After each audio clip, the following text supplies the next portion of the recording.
Hello and welcome to this series of webinars we conduct at the Hindu every Saturday.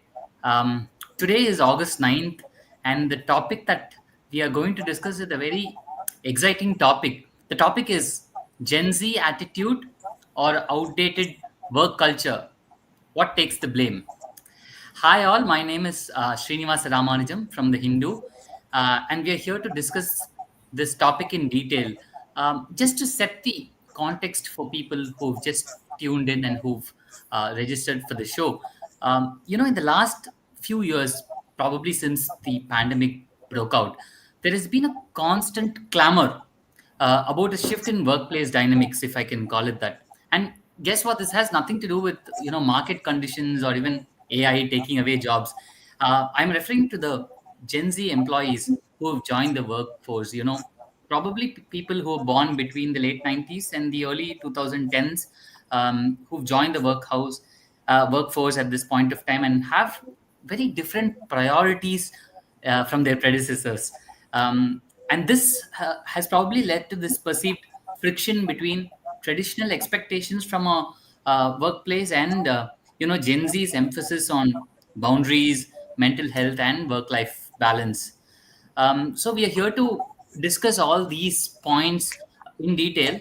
And but of course, when we speak about Gen Z versus boomers, as people call slightly older people, the larger, deeper question is: Are Indian workforces in need of reform, or are younger employees not stepping up to the demands of collective responsibility?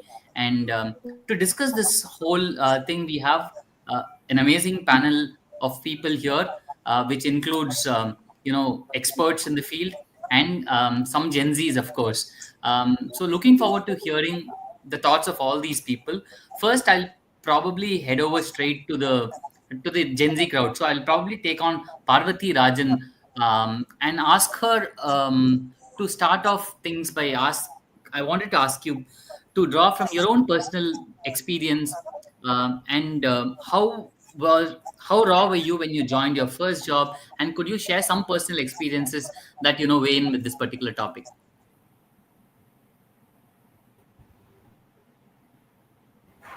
Thank you. Hi everyone. I am Parvati and I work as a researcher with a Delhi-based NGO, and which is my first job. So I'm still doing my first job for the last 2.5, 3-ish years. I joined in late 2022 after my master's got done. Yeah, I think when I think about work and what it really means to me, I feel like work is a part of my life. It is a small part of my life. And while it does bring meaning and clarity and direction, at the same time, I see it as something that I do for 8 hours a day. And I believe that apart from my work and my employed life, there are so many other things that, contribute to my identity and so many things that I want to do and make time for outside of work. Yeah, so I think when you talk about a typical Gen Z work culture, I think what I have seen and learned and observed is that there is a culture and an expectation of mutual respect, which is not tied down to your position or where you are in the corporate ladder, or and like you said, about boundaries as well. Uh, I have heard from other friends who work in a traditional corporate setup as well that a lot of people see their work colleagues and work friends as their family, almost like a second family, and that's not something that I have seen in people my age. They believe in maintaining that strong boundary between their work life and their life outside of work. So, yeah, I think those are like some things that I want to start off with, and maybe one some other person can take on from here. Right, interesting. Jinai, would you like to, who I think is an associated to law firm? So, Jinai Jain, could you add to what Parvati is saying? Is your experience similar to what she just said? And how connected are you with your workplace? Sure. So I joined my workplace, I would say 2 or 3 years back is when I joined the workforce as such, when I first started interning, and then now it got converted to a job. There are two major differences that I noticed, the problems and the kind of situation that I was dealing with compared to what it has been for a generation before me. I would say 20 years. That first of all, at least in my field, because of all the technological advancements, the amount Mm, of work that was getting done 20 years back in a day is now, I would say that more than double or triple the amount of work that is being done right now. So, because of that productivity, I would say it takes a lot of toll on your mental being, particularly because of the amount of work that is being put in the same 12 hours. If I'll give you an example for like in a day, a lawyer does research, he attends meetings, attends courtroom. mm, Uh, just 20 years back, attending a meeting, I would go to a meeting, I would spend time at the meeting, I would come back. For if I'm researching, I will go to the court, I will just go to the library, I will come back. That's 6 hours of your day. But at the same time, now I'm attending the courtroom online. I'm attending research. I'm researching online. So after, even after doing the same amount of work, it's just been 2 hours in that day. So the point being that more you are using that more brain power, which leads to the second point, that after seeing the amount, the why this conversation has started of Gen Z versus millennial is also directly related to the amount of layoffs that we've seen post COVID, which has brought the question of how replaceable are you, and that there is more to life beyond, is what me entering this field as right, how rightly Parvati said, that there is a realization for boundaries because of mm. how replaceable you are at your workplace compared to any generation that had seen this before. So I think that would be my 2 cents of that now the generation has become more of the output that you're creating rather than the input. Now you're not appreciated for putting 12 or 15 hours at a workplace, but the amount of output that you're creating in that 10 or 15 hours, and also the fact that you're replaceable, so that boundaries have become more necessary than ever. Lovely. Thanks for those inputs, Jinay. And before I jump on to Mr. Sarajit, just a quick announcement to the audience to drop their questions in the comment section. And those who ask the three best questions will get a free subscription to the Hindu Online. So, guys, whoever has tuned in, please do send in your questions. Over to Sarabjit Sachar, founder and CEO of Aspiration, who's a regular at our panels. Thank you for your time, Sarabjit sir. And would you like to weigh in on what just Chennai and Parvati spoke about work-life balance and how their contributions to a particular, how they view their particular contributions to their workforce?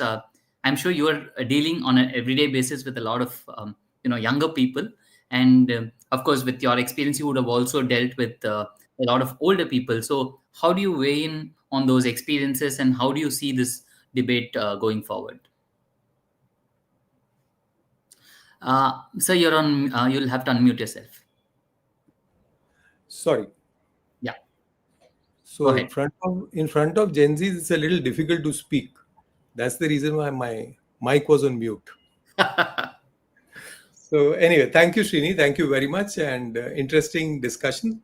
I'm speaking from as a person who runs his own company now for the last 23 years. I've been in the corporate, so spent 40 years, and currently in our team, we have about 5 to 6 Gen Z team members out of the total of 20 people.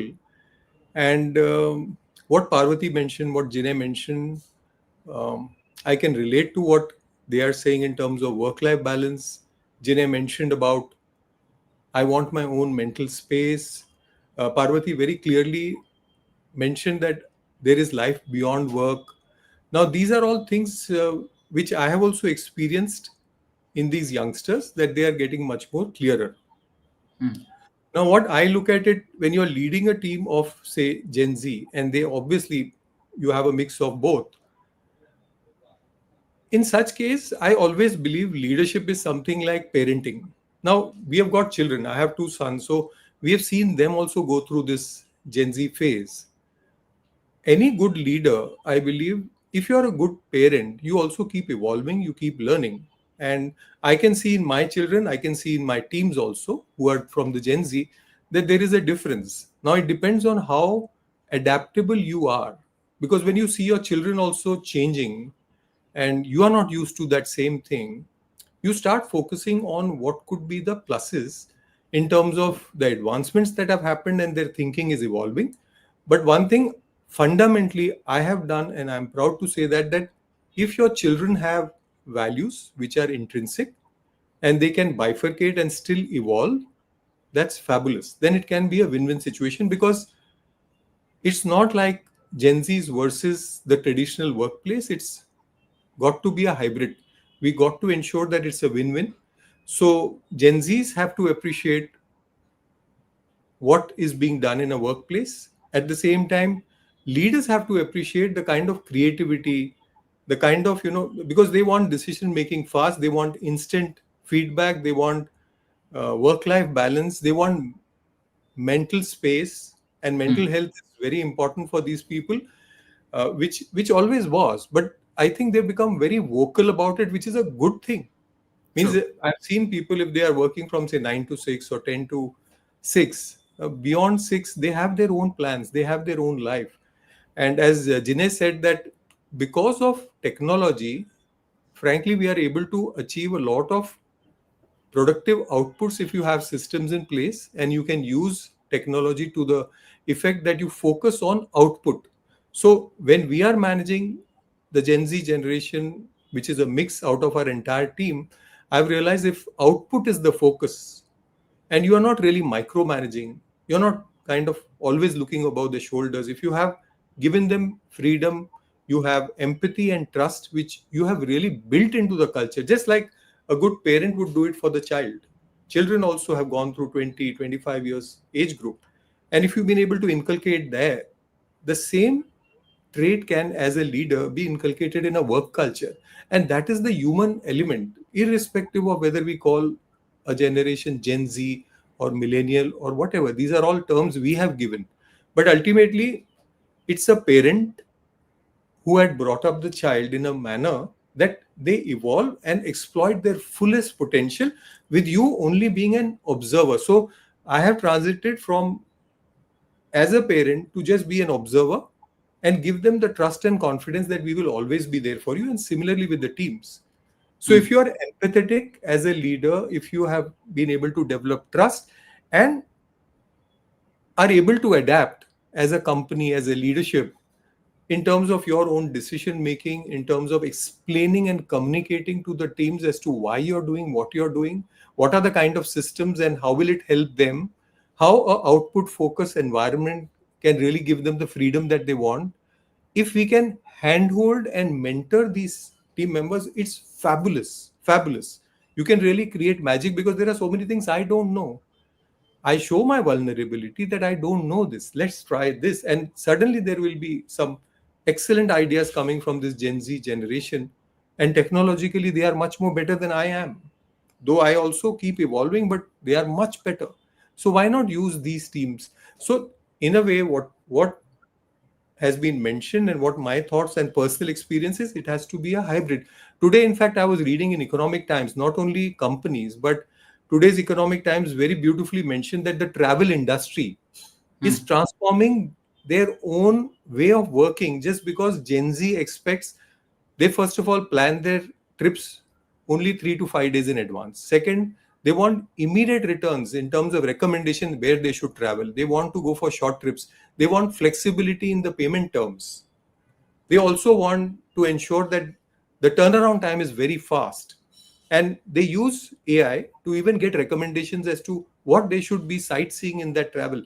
So the travel industry beautifully has adapted itself with technology without the human interface to deliver to this. But interestingly, it's a BCG group, I think, which did this research and found that at the end, 80% of the travelers still want a human interface, which Hmm. proves the point that it has to ultimately be a hybrid.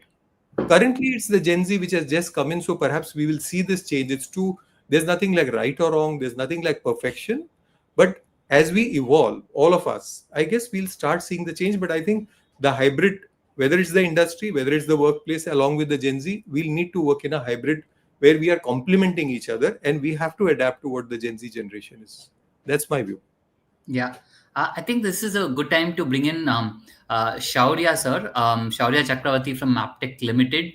Um, Leadership and is like parenting is what Sarabjit just said. And can you add to that with respect to your own experiences at Aptech Limited and before? In how different are things when you join the workforce and to now, and the expectations that employees have from the workplace? How realistic is it? How can companies, balance their pursuit of organizational excellence, growth, revenues to what Gen Zs require?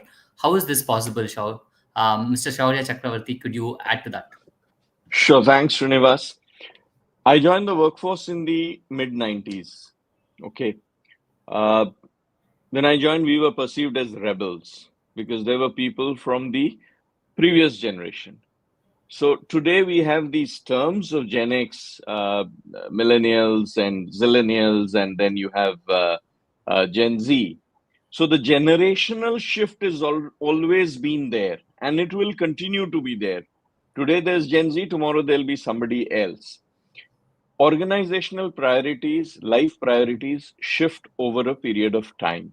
People need to adjust and balance it out. If you look at organizations, they have been there for a really long, long time. Many organizations have been there for 40, 50, even 100 years. Some larger Indian organizations have been there for more than 100 years. My experience with Gen Z, and we have a lot of them in our company. In my own teams, I have at least 50% of the population who are Gen Z. Now, let me tell you a few adjectives which I'll use. They are cooperative, they are committed, they're confident, they're quick to adapt. Yes, they set their boundaries, and we need to respect that. There have been times when even we have set our boundaries, right? We also have family responsibilities and we set our boundaries. Now, let me tell you, these people are fabulous performers. Uh, two of them, three of them actually are in my own team. And one of them works very closely with me. I mean, the output he generates is just fantastic, flawless. But you need to spend time explaining not just the output you want, but the why behind the output. Hmm. That has been my personal experience. Uh, you know, on this note, I would just like to, draw an example from the Ramayana. If you look at it, and I'm not talking about the Ramayana as a religious text, but I'm talking about it from a philosophical angle. If you look at Raja Dashrath's era, it was stability through hierarchy, right? Tradition was respected. Decisions were influenced by a lot of other things and elders. But in the era of Prabhu Sri Ram, it was not just what the elders say, but the individual understands and upholds the values and the beliefs. If you look at it, the exile to the forest, that 14-year exile, you know, probably the older generation at that point in time would have preferred the comfort of the palace or the house or whatever. But the younger generation stood on principles and chose to move out, which is, in today's world, if you look at it, it's symbolic that, yes, I'm willing to step out of my comfort zone. I want to do something on my own. You see a lot of the younger generation today wanting to step out of the boundaries and explore the world. They do not, uh, let me tell you, they are not very comfortable with status quo. They like to challenge things. Hmm. But when it comes to work, they just work, and they generate fantastic uh, output. That has been my experience. As an organization, we are very open and open to the suggestions of the younger generation, be it zillennials or the Gen Z, and it's so far being a fabulous experience. Also, we need to accept the idea uh, that the tenure, the stickiness of the people of this generation is going to be short because they have their priorities sorted in life. And their priorities are not to buy a house and settle and all of that. Everybody may have the individual priorities which may be different. So that is my take. Right. So you mentioned, analogy to the, the Ramayana, and of course you praised your Gen Z, the team members in your organization, and termed the Gen Z employees as outstanding. And that's the same kind of, vibe that I'm getting in the comments as well, where I have, somebody called Vivek Shashi talking about a couple of Gen Z members in his team, and he says they are outstanding as well. Um, uh, Gauri Das, would you agree? Are they outstanding in your experience as well? And Gauri Das from IFFS, of course. How have things been with you, and how are you having trouble dealing with the Gen Z people in your team, or are you like Vivek Shashi in the comments, and Shaurya sir, as he just said, would you also describe them as outstanding? Yeah, I would also describe them as outstanding. It's just that you need to learn to deal with them because every generation is different. I think Sharia touched upon it. When we entered the workforce for us also things were told. They don't know anything. They want to go home early because we were, in terms of socio-economic background and other things, we were better than our parents, and things change at that point of time as well. And here also things have changed. So I would say that yes, they do a lot of things which are excellent. Say an example, I would cite that we are celebrating Men's Day for a very very long time. I think it's been 5 6 years, but we were doing just the basics. 1 year, Gen Z joined, and she changed the whole thing. She made cut out and made the mustache, and she decorated the whole office. And she asked every woman to write something for the team members of men of their team. So the whole environment got changed. She took ownership and did it to the T. I mean, followed everything. She herself created whatever she wanted to do. So I would say yes, they are excellent. And Chat GPT is also helping. They know how to use technology. So overall, the experience has been excellent, and we are dealing with 4 generations at the workplace currently. And I'm also seeing some of the alphas coming to works just for internship as a trainee. Even they are doing very, very good work. They are very independent in thought process, but you cannot bind them. You cannot tell them that this is how this has been done forever. That will put them off. So, how I would describe them is curiosity. They are very curious to know what is happening, how what I am doing is being connected to overall purpose of the organization. They have a clear voice. They don't mind telling that this is what I feel. And I would say they are courageous also, much more than what we used to be in the first few years. And sometimes it can be taken as disrespect. People may think in corporate that this is how they speak, and this is not the best way to speak to a senior member of the team. But for them, that is not the case. And that is why when you treat them equal, the best results come by. When you tell them you can call me by name, it becomes a mentor mentee relationship rather than a boss or a employee kind of relationship, which is not going to work for them. Another thing is flexibility that they look forward to. You cannot have a 9:30 a.m. timing for them or 9 o'clock timing for them. But yes, they ensure that they are there to close the things when it is really required. But yes, every day they are not going to slog. One thing which I see from having so many Gen Z's in the team is closure. That is one area where I see that we can support them, we can guide them. They are very very enthusiastic, and they want to work on a lot of things. But when it comes to giving closure to things, that is one area where they can develop. I mean, I'm talking from both aspects. Just because we have Gen Zs in the panel, I'm not going to be very flowery. It's both sides. For us, we did not have that courage. We did not have that clear voice. For them, it's like closure. So overall, it's an excellent companionship with Gen Z is what I would say.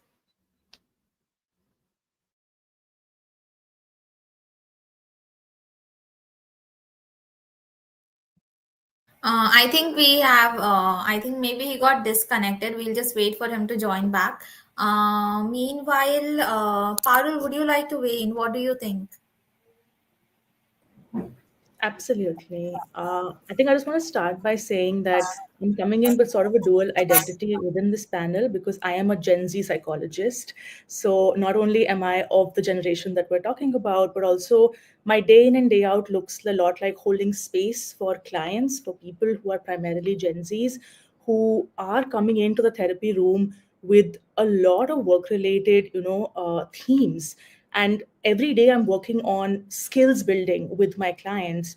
And these skills are centered around setting boundaries. They are centered around how you can confront situations that you are not okay with, how you are allowed to give feedback as much as it is, an employee's right to give you feedback.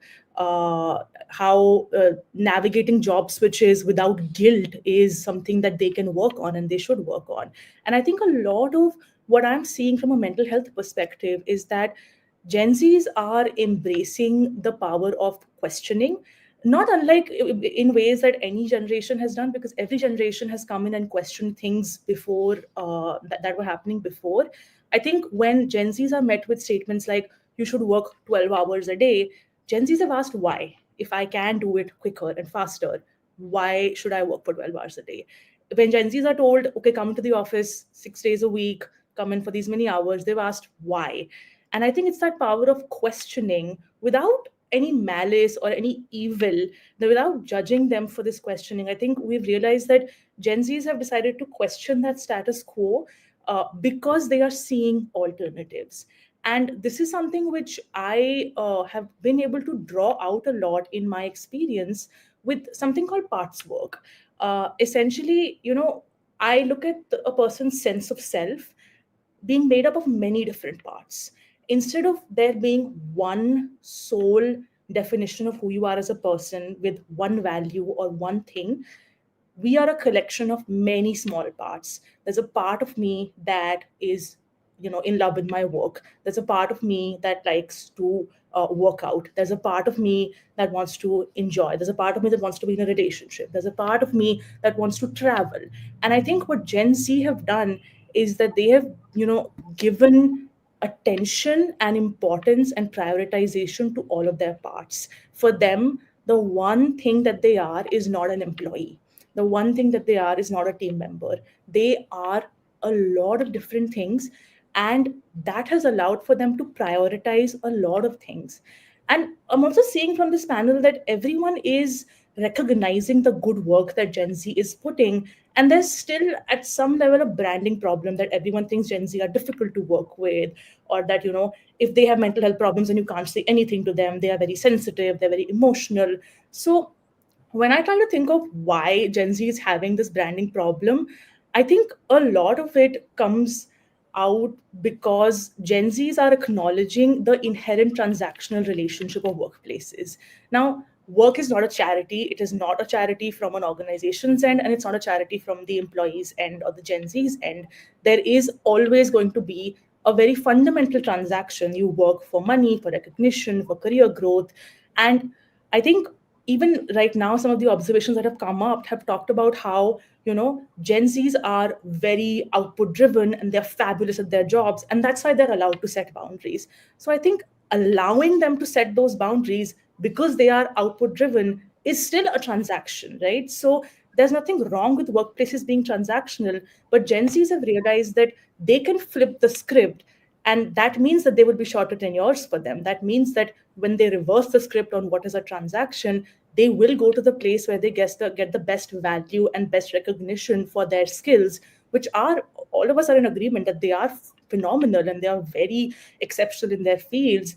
And even those, mental health, the mental health implication of that is that Gen Zs are not just protecting their work identity, they are protecting all parts of their identity, whether it's the one that is looking for, enjoyment or relaxation or education or wanting to build a family, wanting to build hobbies. Hobbies are such a big thing in Gen Zs right now, where they will get off work at 6 so they can make it to a 6:30 yoga class every day, and they will not care about the consequences of not being at work post 6, because to them being at that yoga class is just as important as what they have done in the day before that. So I think I am just looking at how brave this generation has been by rightfully reclaiming the transactionality of a workplace.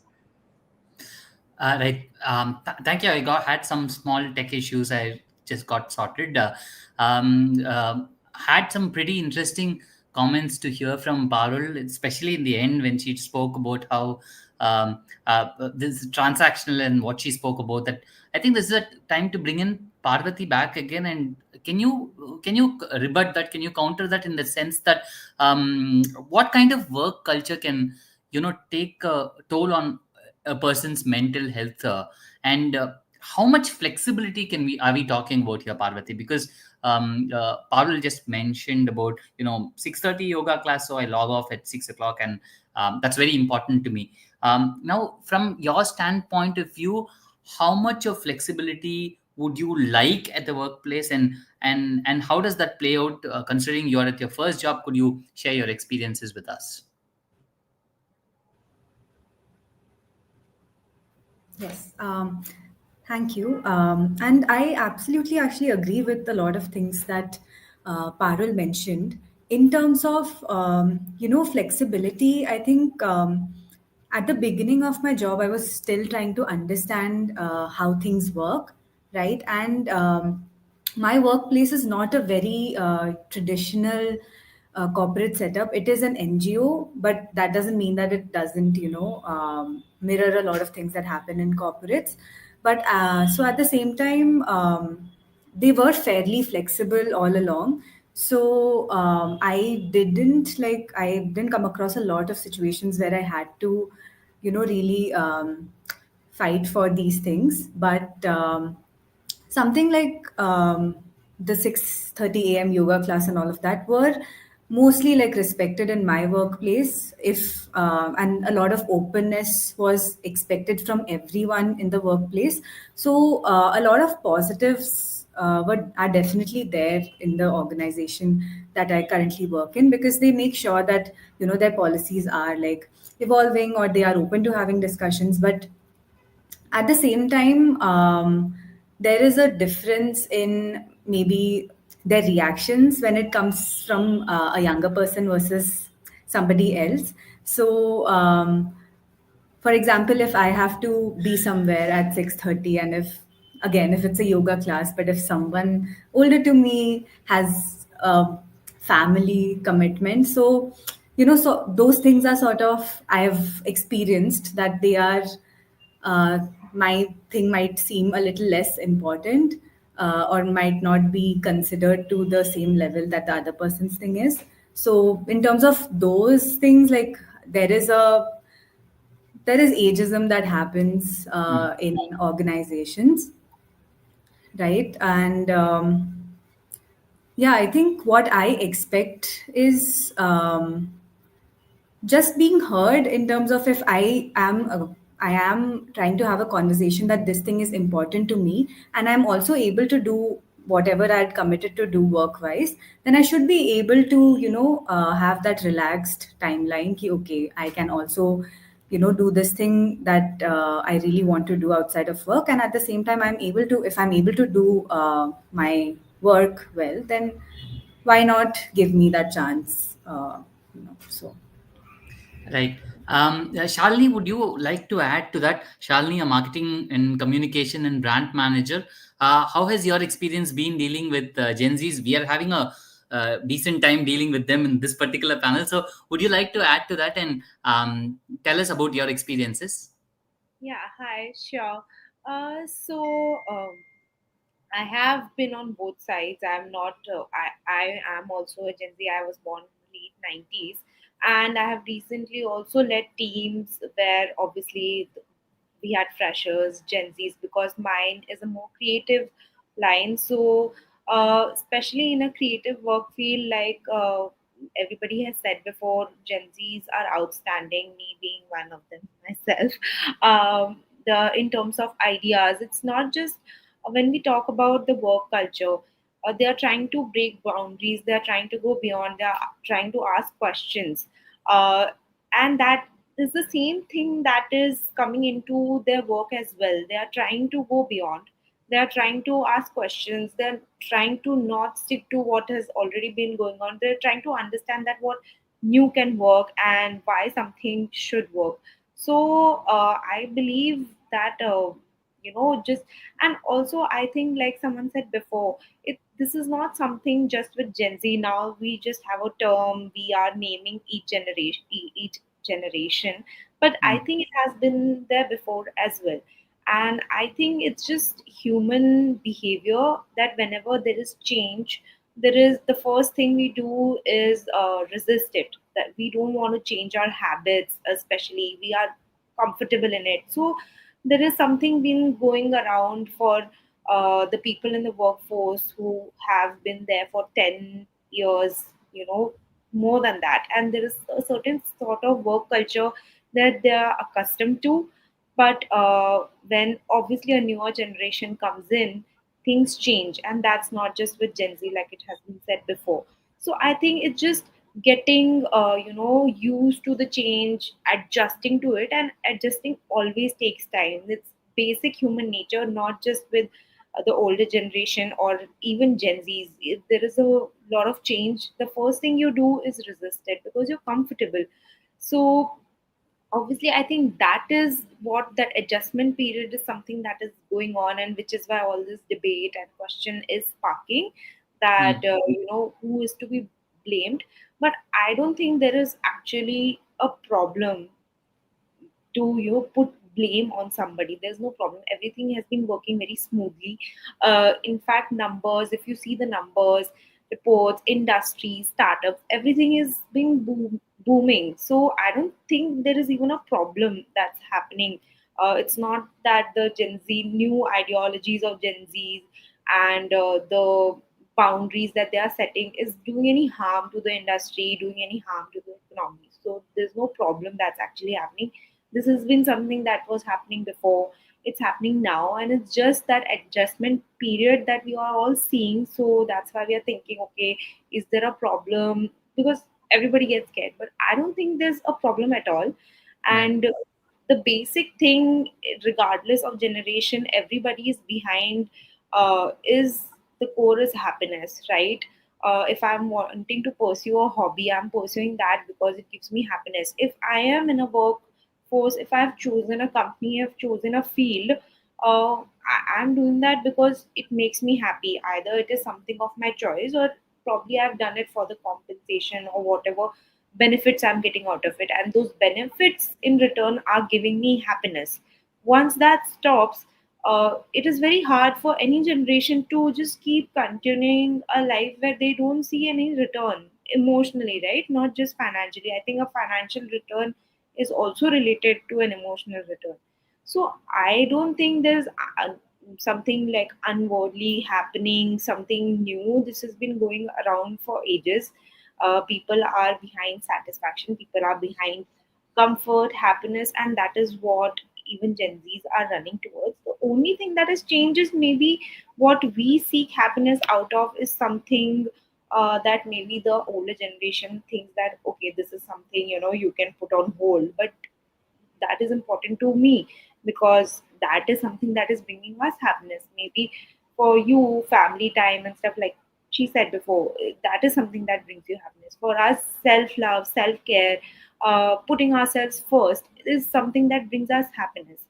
And I really commend our generation for recognizing that and fighting for it, because that is increasing our productivity in work. And which is why, like everybody said before, our outcome is outstanding. I think the word that was used twice was outstanding. And that is because we are keeping ourselves happy, and then we don't bring our personal worries to work, because we are trying to keep our mental balance, we're trying to keep our personal balance so that we can give our 100% to work as well. Hmm. So I think there is a good balance, and this is something, there's nothing to be blamed. This is just a change that we are going through and we are witnessing, and I think something beautiful is already coming out of it, and I'm just waiting to see more. Yeah, we'll see how that goes, Shalini. But to take off from the point that Parvati raised about ageism, and I think I'd probably go to Shaurya Chakravarti to get his comments on this particular aspect that she raised, which is somebody has a yoga class at 6:30. Somebody else, much more senior, probably has a family commitment at 6:30, and both of them come to you, and you just mentioned that you have several Gen Zs in your team, and spoke very highly of them. And so the larger question here is: are we looking at reasons with a fine tooth comb, and then going into that, and then granting them that permission or leave, or leave of absence or something like that? How do you deal with it on an everyday basis, Shaurya, when there are two employees who come to you with two starkly different reasons, and you need to make a decision at that point of time, and that is a predominant, that's a best case scenario, in the sense that you have a boomer and a Gen Z that on the same day doing something? How do you tackle situations like that, Shaurya, in your workplace? So, Srinivas, I would trust them and give it to them. Okay. If both of them want to go, yes, let them go. Until they won't lie. If they lie, there are organizational mechanisms. Mm-hmm. Now, on this count, I would like to say something that, you know, uh, Gen Z operates in a different way. You take care of them, they will take care of you. It's as simple as that. Tell me something. Would I be willing? I'm a Gen X, right? I'm 70 born. Would I want to work on a weekend? The answer is no, because I have certain other commitments, maybe familial, maybe something else. Maybe I have to spend time with my son who's in engineering, or whatever it is. So none of us would want to spend time beyond the fixed timing of work. And that is something common across generations. I had mentioned to you about our company. Only 25% of our employees today are Gen X. We do not have baby boomers anymore. 75% are millennials and Gen Z. And out of that 75%, 20% are Gen Zs. Our policies are like, policies have to exist. We can't do away with them. But they're more like, how should I put it? They're more like an amoeba, right? And I've always said this in various forums. They're always like an amoeba. Some amount of flexibility needs to be there for various reasons. You've got to have that. And the output happens, the outcomes happen if you explain the purpose. So there is no problem at all. If they want to do something, please give them the freedom. If somebody wants to go take a break, go and attend to something and then come back, go ahead and do that by all means. At least our organization is very, very flexible on this count. And it's not just me, the entire leadership team of the company recognizes that. Speaking of, sticking on to a company, Sarajit, I'd like to weigh your thoughts on this aspect of loyalty, right? So earlier, say, Shaurya sir mentioned, and of course, you are also been in a company for a long time. So older people tend to stick on to a company for a long time, and there's this common perception these days that Gen Z is one of the topics that we're dealing with today. Quickly shift jobs and go to other jobs and things like that. So what does loyalty mean? Does somebody need to have loyalty to their workplace, and if yes, how does that pan out? How did it pan out in your time, and how do you think it's panning out in today's times? Sure. Thanks, Srini. So, loyalty, maybe the way we are seeing loyalty, the definition might have changed, but frankly, every human being has certain needs, even the Gen Z. So let's not discriminate between Gen Z and any other generation. I think all of us are humans. Uh, I've seen in our personal cases also, there is the Gen Z generation who has been with us for 2, 3 years, still working, happy, everything going fine. Why? Because I treat them, or all of us as in the leadership team, treat them as our family. So if tomorrow, for example, somebody's mother was unwell and she had to suddenly take a leave for example, a 1 month, and she's from the Gen Z generation, we wouldn't even deduct the salary because the mother was critical, very critical. Now, when we do express out of genuine service to our teams, being a servant leadership, which may be called as it is, there is return that's coming out. And because ultimately a Gen Z is also human, they, at least in India, we would not disrespect our mother's illness if somebody is critical. And if the organization is able to support that, then tomorrow the kind of empathy, the kind of trust you've been able to build, not out of any return, but that's how it is. As I said, I'm of a firm belief that leadership is like parenting. Tomorrow you have your children will get married, a daughter-in-law will come who's very young, she's a Gen Z. How do you adapt as leaders will actually help you maintain and build loyalty without any binding. You don't need a agreement to be signed that you will not leave in 2 years and 3 years. At least I don't believe in that. You have to build that loyalty when the moment of truth comes, when there is a need for somebody. And if you have shown that, at that time, if somebody says that, okay, I want to go for my yoga class, or there's another person who says, I just got to meet a family commitment, that's fine. Means the culture has to be very painstakingly and consciously developed in a manner that the people feel that, yes, as a leader, if somebody has done something for me, it should be intrinsic. Uh, we have experienced people, we have Gen Z generation from smaller towns in Orissa, other towns which are smaller, who are working currently from home, and I find that there is huge amount of respect for what the organization is doing, and they've been with us for 2, 3 years or more, and they don't think of leaving, and they are being very transparent about it. And if they have to leave, they will discuss it, that this is what it is, and I respect that. So for me, when you're asking me about loyalty, I would still say loyalty to be developed has to be coming from the leader by adapting, being very empathetic. As Shalini said, somebody listening, hearing. That's it. If I really make the other person feel heard, the person feels good. That's about it. And if you are able to communicate very transparently and keep a transparent communication of what's going on in the company and why it's happening, if there is a change that's happening, just be with them.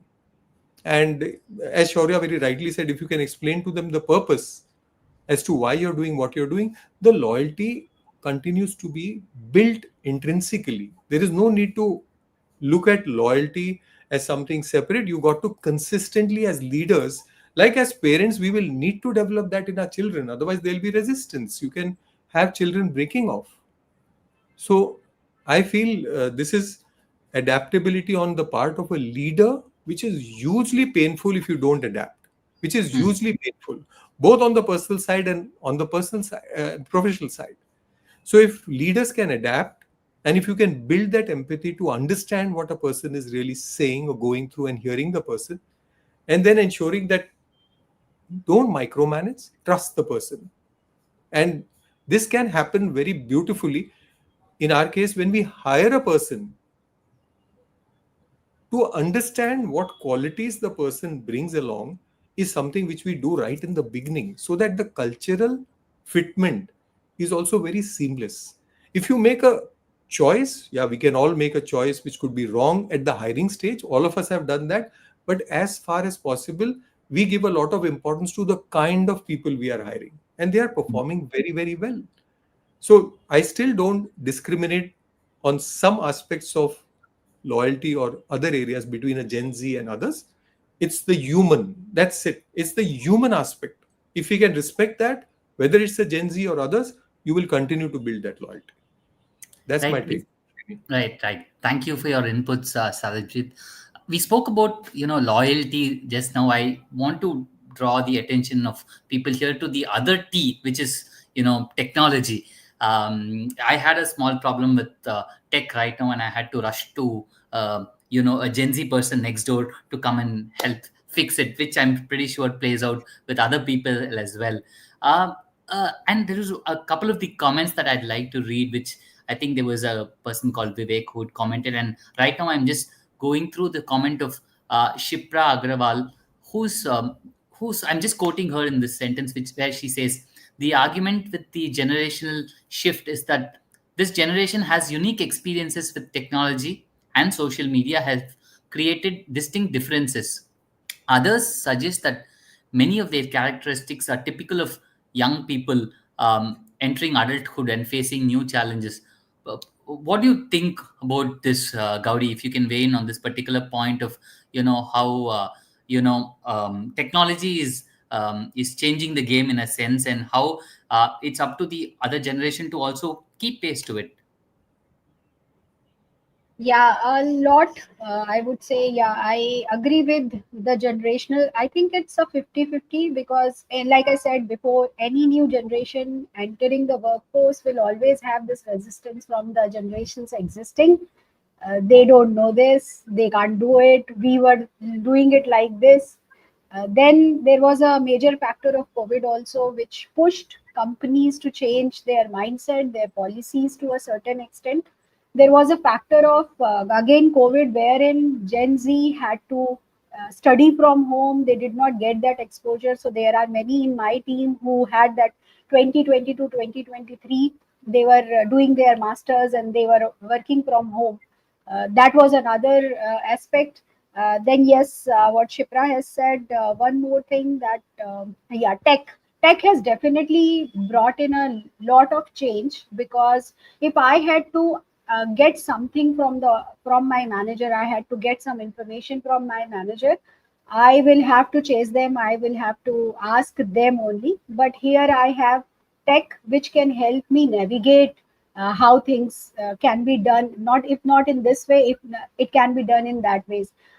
Recent example that I'm seeing from last year, yeah, I think last year, appraisals being written, the self review being written through chat gpt or Hmm. any other generative AI. So they just bring in that this should be the case. If you ask them that you have to do this, they will go to chat gpt and they will ask chat gpt, how do you do it? The language will also tell that it's not great sometimes. I was in a panel this morning about learning, and it was on CSR, but the general context was getting job, for example. So people write through chat gpt and they just push it in the inbox of LinkedIn. The text is as it is, they don't even change. So Hmm. even that is a factor, because that has made them work lesser or think lesser. In a way it is very good, because it gets work done, like one of the Gen Z's here mentioned that we do more productive work in similar hours rather than what earlier generations were doing. But at the same time it is hampering how things should be done. But I am very pro to tech, so I would say it's a very very positive thing. So yes, it's a combination of all. But yes, tech, and I would also say COVID has brought in a lot of change, because in last 4 or 5 years only we have started seeing, or maximum 10 years, we have started seeing the words or the thought around empathy, connect. Otherwise, people were not talking about it. It was very very transactional. But things have changed. Like Sarabjit mentioned about somebody's mother not being well, and we have also had so many cases. So now people are more empathetic. They understand that things happen with them also. So all these factors have really played a role. And tech, yes, of course. And when you spoke about empathy, I could see Parul Tiwari nodding her head quite vigorously. So I wanted to we speak so much about Gen Zs now. So where does that leave the millennials and the slightly older people? And in this regard, I think it's fair to read Rohini's comment, which is considering growth opportunities. Gen Z seem to have the upper hand because they have many tools to upskill, and obviously they have more time on their hands when you compare them with slightly older people. So how can millennials catch up with the limited ability to learn something new, is what she's saying. Would you like to add to? Would you like to take that, Parul? Absolutely. First of all, I think it's really lovely to see the conversation broadening around concepts like compassion and empathy. And I think this is where, like when Sir just talked about how, in a position of leadership, you are looking at yourself like a parent figure. Now, I'm not sure if every Gen Z will share that sentiment and feel like everyone's a part of the family, but every Gen Z and every human being, in fact, understands and appreciates being spoken to with respect, having their needs feel valid, having their problems feel valid. And that is not something which uniquely Gen Zers have as a unique need, and that is also not something that, oh, only millennials now need to learn how they can do that. Everyone will benefit from workplaces being more compassionate. Productivity rises when workplaces are perceived to be psychologically safe, which is where Hmm. employees are not afraid of speaking up. They don't fear negative consequences. So, we think that putting in long hours means more productivity, and there is a point to which that can be true, but a safe workplace will increase productivity in a lot more efficient way than asking someone to put in more hours. And I think that's where the role that millennials and elder folks are playing in the workplace right now, which is incredibly crucial, is that they don't need to catch up to Gen Z's technological skills. They need to build up on their personhood skills. They're, like leading with love and compassion and giving that an equal footing as profit and performance. I think that is very important. When we look at any workplace, we think of how Gen Zs value their comfort right now a lot, right? But that doesn't mean that Gen Zs don't have their own set of problems. Someone with a house and a family has, family commitments or house commitments, but someone who's not a homeowner, like most Gen Zs, or someone who's not married, like a lot of Gen Zs, or someone who doesn't plan to be a parent, which is a route that a lot of Gen Zs are taking right now, it doesn't mean that their paths, because they deviate from some other preset paths, it doesn't mean that their problems are not as valid. Because they are fighting for their comfort or advocating for it doesn't mean that life is simple and easy for them. They do still live in very complicated times. They do fear for their jobs. They do fear for, being let go without any notice or without any respect. It is happening to a lot of people all around us. So, I think it's about recognizing that instead of being so focused on becoming equal, making Gen Z be the same as millennials, or making millennials, somehow be as efficient or fast as Gen Z. I think it's about embracing the fact that a little bit of work on yourself goes a long way, and that compounds when everyone in an organization is able to do that.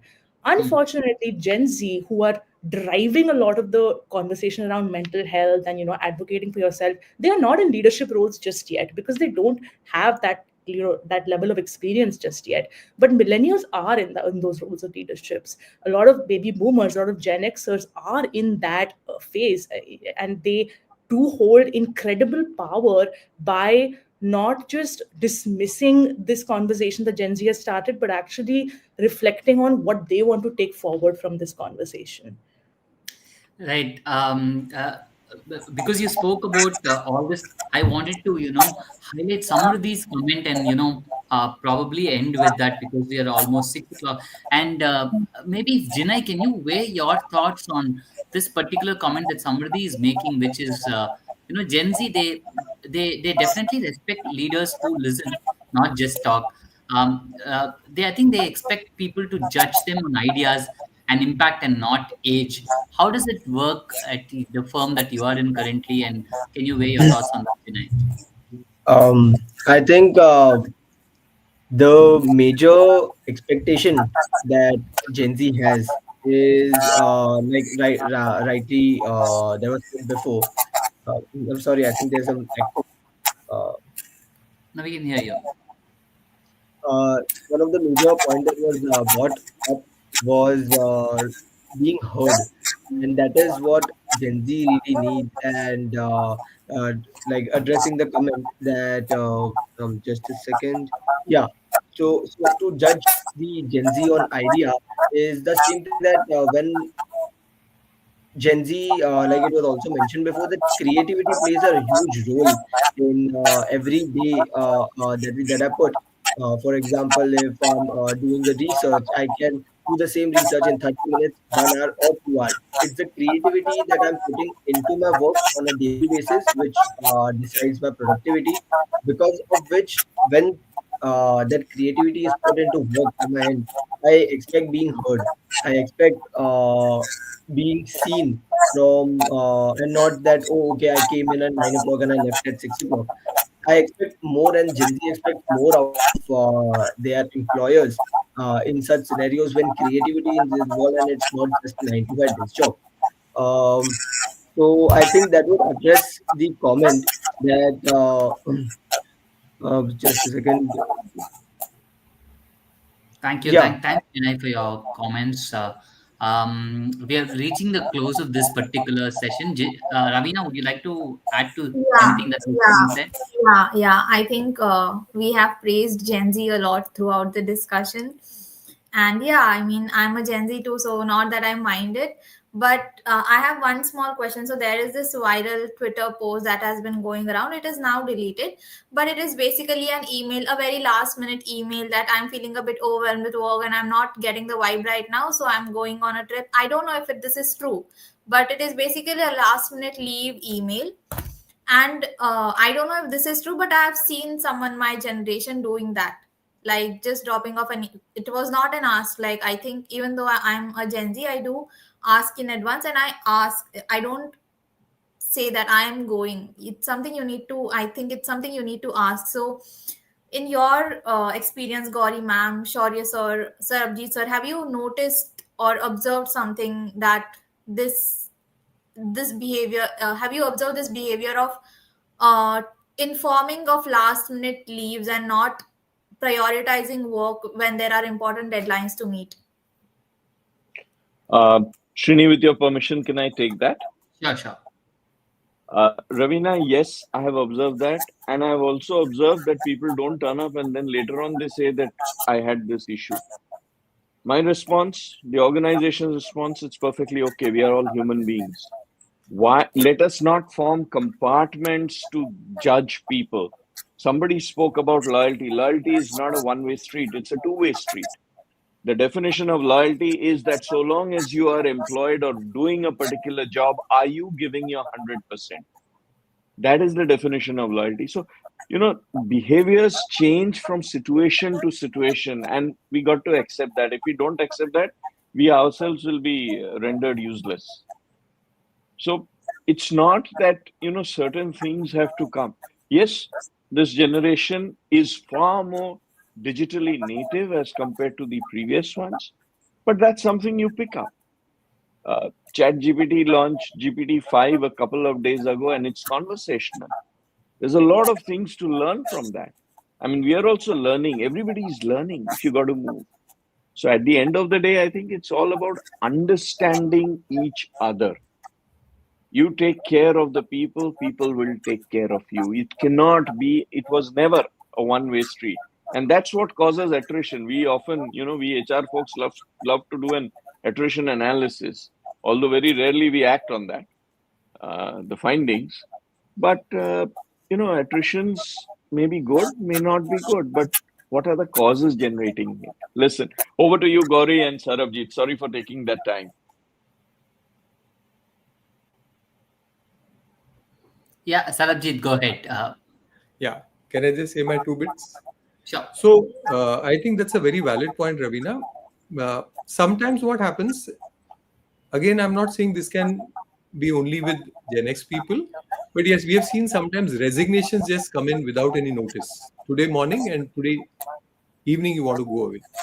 That kind of a situational behavior might be due to maybe still, while of course there are priorities that the Gen Z generation has, but I think it is also our responsibility as leaders, which we continues to do, that you got to sensitize them to where they are aligned, so that yes, you want to go, you want to leave the organization, it's absolutely fine, there's nothing wrong with that. but the way you are going about it perhaps will not help you in your life, not only with this organization, but you can't just break off a relationship by leaving a space where you have already contributed, you've taken your salary from there. All those toxic cultures, etc., I can understand. Those could be one in some cases. But I'm just generally talking where the work is good. But still, sometimes that behavior, to a certain extent, I have observed. So one uses that as a learning and keeps sensitizing the other team members that this is something which one needs to take caution of. That's what my take is. Gauri, Yeah, would you like so to make your closing comments on this particular thing that Ravina has raised? yeah, sure. So, like them, yes, I have also seen this, but I have seen it, and I'm sure they also would agree that this was happening before also. It's not a Gen Z trait. It was happening before. There were people who were just absconding, and there are policies and there are laws around it. So it was existing before. But what I have also seen, like Sarabjit said, that if you give them the explanation, if you give them the understanding, in many cases, I would say up to 90% cases, even if they were planning to go today, they will understand that how this impacts their career and how this impacts the bridge between the next company, current company, and how does it impact the work at the current organization. They come back, they talk to the next organization, and they change their stance. So I think it is about understanding, and it works. But yes, there this trait is there for always. There is a question from Samruddhi, which is about the conflict. Samruddhi, I would not be able to talk about it now, but you can come to LinkedIn. I think this one is not on live on LinkedIn, right, Ravina? No, no, no, it's not on LinkedIn. Yeah, because we are already crossed time, so I would not like to take more time on this. Yeah, Samriddhi, Gauri will answer that offline for you.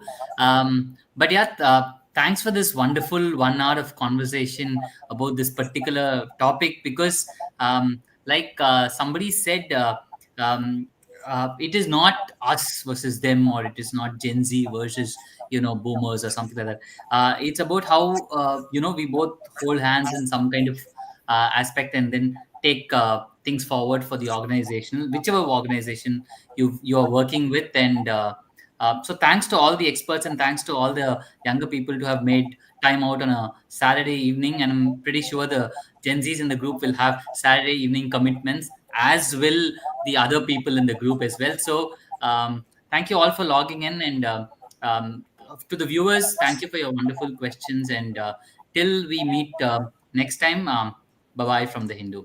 Thank you. Bye. Thank you. Thank you. Thank Thank Thank you. you, you. everyone. Thank you. Thank you.